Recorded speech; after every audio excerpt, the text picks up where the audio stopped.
Hello everyone and welcome back to my channel. Ma'am ngasi agi vlog se hingla chatpagi oidoine bako ado ji lotion ba loina gari da kare bako mamang da moi gari ama lay akoi sida lay hingla la harau ba chattoine ba ma'am si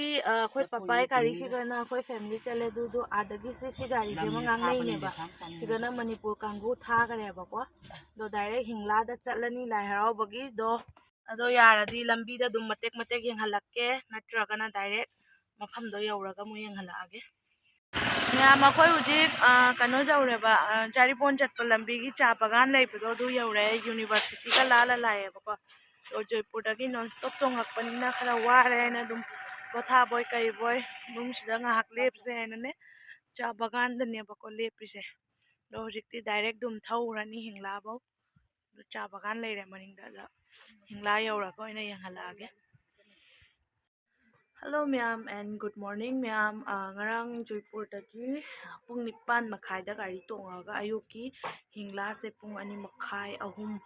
taramdai da yaure ba ko to di gari tongal akoi aman ni ngarang di tum re ba ko do ngasi nongalaga koi hujik breakfast tawdagi tawre ba ko do aina kano hingla kadai wai dano haido hingla mayai lekai hai ba ko moise ado kamai tawba khotpai dusu yenghalage aduga myam hingla gi khuing sidi haina kanadre hujik pung mapan dare ba ko adu bukta leichin pura athabi alaibi da thai ba ko luja loiraga Joypur da harau ma iru thok loi ba dum ingde ba ko sikati iru thok loiraga sholo sweater ro kari no je khuing je hai kanadre hingla gi do yenghalake ko myam asina partition ne bako son side ta na nupang hai doga son na nupi ngai oiri ne ba asise se sangoi ne ba se pardam khabi re se yum sigi harau bane bako se moi gate lai re ase yum sigi ni harau ise adu tuksida lai ri ne ko grill pa le se lai se ni du son da maning da lai re ko lai harau bom se yang halake sida leire khoi gari lakpado sida neba ko laifam ma'am लेचिल खुथा से यंगबियो को सिबु पुंग मापन हेलबनी मापन मखाई ता दोरबनी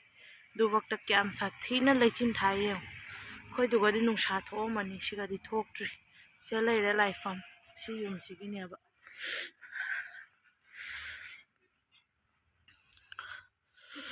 जी breakfast तौदई तौरी यंगहलके को दा लेरे मोय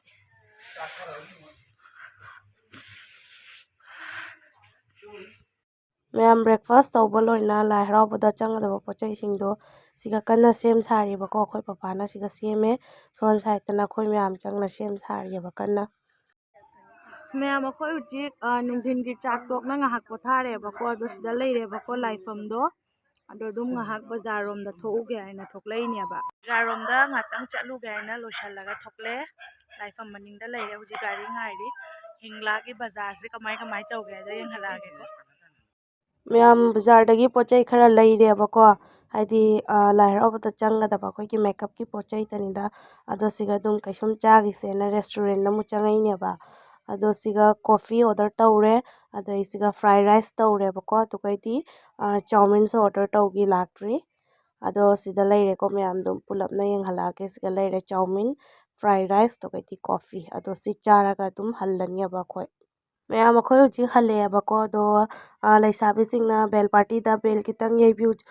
थाबल जोंगेना हाइबको हाइबदुगा अखोय कसार लाइफ से कन्ना इसै सइएबा अनो माना इकाई बै चांग से जेंगो मनिंगदा लोलगा इसै सइनी अनो माई इसै सिमु तामिनारसे बंगा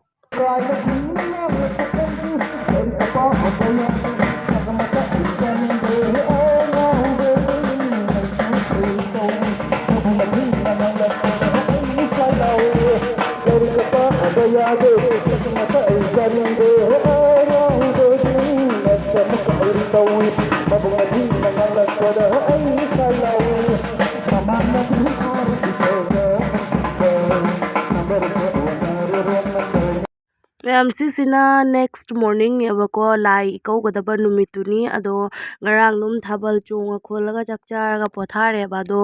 ꯉꯁꯤꯁꯦ ꯂꯥꯏ ꯏꯀꯧꯒꯗꯕ ꯅꯨꯃꯤꯠꯅꯤ ꯑꯗꯣ ꯁꯤꯒ ꯂꯥꯏ ꯏꯀꯧꯕꯗ ꯆꯪꯒꯗꯕ ꯄꯣꯠ ꯆꯩ ꯄꯨꯝꯅꯃꯛ ꯁꯦꯝ ꯁꯥꯕ ꯂꯣꯏꯔꯦ ꯑꯗꯩ ꯁꯤꯒ ꯏꯄꯥꯒ ꯏꯃꯥꯒꯁꯨ ꯁꯦꯝ ꯁꯥꯕ ꯂꯣꯏꯔꯦꯕꯀꯣ ꯑꯗꯣ ꯗꯦꯀꯣꯔꯦꯁꯟꯁꯨ ꯁꯨꯝ ꯍꯥꯟꯅꯗꯨꯒꯒꯤ ꯈꯇꯪꯒ ꯍꯦꯟꯅ ꯇꯧꯔꯦꯕ ꯑꯗꯨꯅꯤ ꯃꯌꯥꯝ ꯑꯗꯨꯝ ꯌꯦꯡꯍꯜꯂꯛꯀꯦ ꯇꯞ ꯇꯞꯅ ꯂꯥꯏ ꯏꯀꯧꯕ ꯃꯣꯏ ꯇꯨꯔꯦꯟꯗ ꯆꯠꯇꯣꯏꯅꯦꯕꯀꯣ ꯍꯤꯡꯂꯥꯒꯤ ꯇꯨꯔꯦꯟꯗ ꯑꯗꯣ ꯁꯤꯒ ꯃꯤ ꯀꯟꯅ ꯀꯧꯈꯠꯂꯦꯕ ꯏꯀꯧꯕꯗ ꯆꯠꯀꯗꯕ ꯃꯤꯁꯤꯡꯗꯣ ꯂꯥꯛꯑꯣ ꯈꯣꯠꯂꯣ ꯍꯥꯏꯅꯅꯦ ꯑꯗꯨꯅꯤꯗꯣ ꯗꯦꯀꯣꯔꯦꯁꯟꯁꯦ ꯑꯗꯨꯝ ꯌꯦꯡꯍꯜꯂꯛꯑꯒꯦ ꯑꯗꯨ ꯁꯨꯃꯥꯏꯅ ꯑꯗꯨꯝ ꯈꯇꯪ ꯇꯧꯔꯦꯕ ꯑꯗꯣ ꯁꯤꯅꯤꯗ ꯃꯌꯥꯝꯗꯣ ꯍꯣꯔꯦꯟ ꯏꯀꯧ ꯆꯠꯄꯗꯨꯒ ꯑꯃꯨꯛ ꯌꯦꯡꯍꯜꯂꯛꯑꯒꯦ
Hello, hello, hello. Hello, check.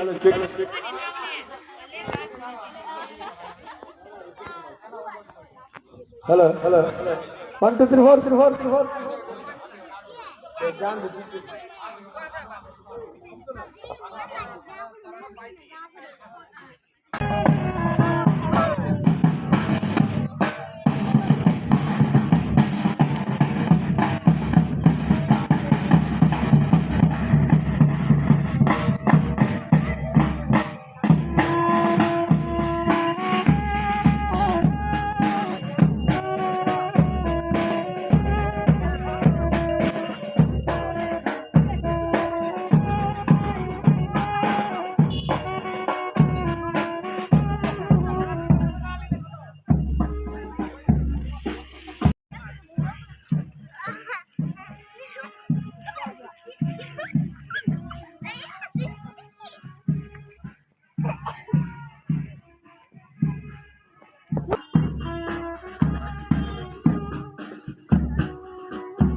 Hello, hello.